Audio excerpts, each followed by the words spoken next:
Baik, assalamualaikum warahmatullahi wabarakatuh. Kali ini saya akan mempraktikkan praktikum yang keempat dari mata kuliah farmakologi farmakognosi, yaitu tentang identifikasi simplicia hewani. Untuk tujuannya supaya mahasiswa dapat melakukan identifikasi simplicia hewani. Untuk dasar teorinya, simplicia hewani adalah simplicia berupa hewan utuh atau zat yang berguna yang dihasilkan oleh hewan dan belum berupa bahan kimia murni. Contoh yang paling sering ditemui adalah minyak ikan dan madu. Kemurnian simplicia hewani dapat dilihat dari beberapa parameter, antara lain: 1. Dari bebas fragmen asing atau kotoran hewan. 2. Bau dan warnanya. 3. Cendawan atau tanda pengotor lainnya. Kemudian yang kelima adalah bahan lain yang beracun atau berbahaya.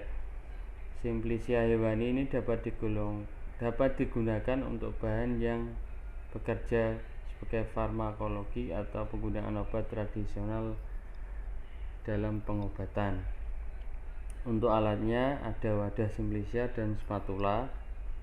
Anggaplah ini spatula. Untuk bahannya ada 6 bahan. Yang pertama Adepts lanae, kemudian yang kedua Cera alba, Cera flava, gelatin, ada minyak ikan, dan yang terakhir madu.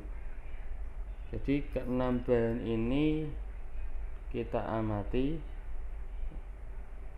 dalam praktikum ini. Untuk cara kerjanya, pertama kita ambil bahannya, misalkan Adepts lanae, kita ambil bahannya yang disediakan, ditaruh di wadah. Kemudian kita amati mulai dari bagian yang diambil. Misalkan Adepts lanae ini bagian yang diambil dari bulu domba. Kemudian zat berkhasiatnya sebagai kolesterol atau asam lemak. Kemudian untuk organoleptisnya, pemeriksaan warna dan bau. Warnanya kuning, baunya khas. Untuk cemarannya hewan asing.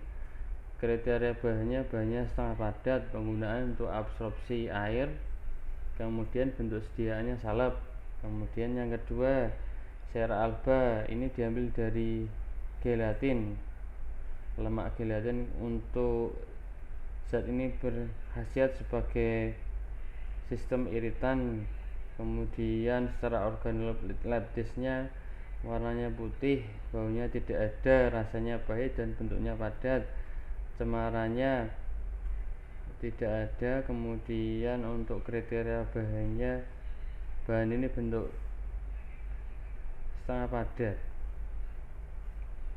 Kemudian untuk penggunaannya sebagai bahan dasar salep, bentuk sediaan salep.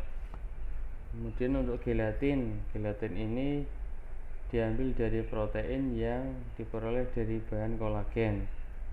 Zat ini berkhasiat untuk glikol. Gelatin ini tersusun dari glikol. Untuk organoleptisnya, warnanya kuning,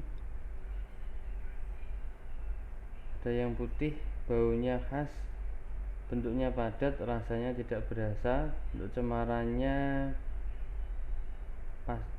ada pasirnya.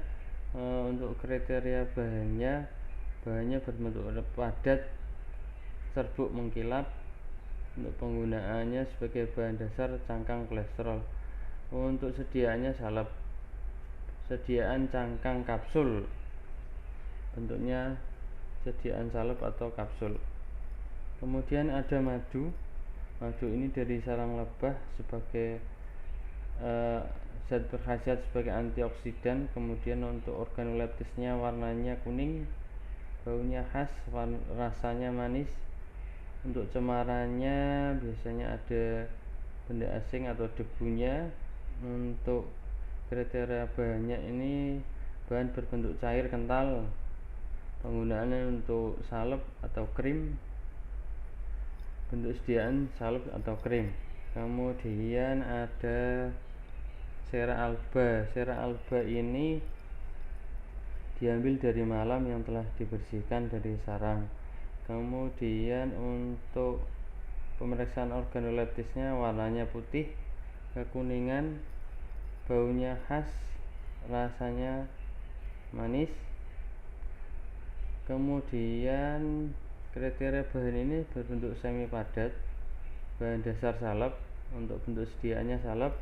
Yang terakhir adalah minyak ikan. Minyak ini diambil dari ekstrak hati ikan.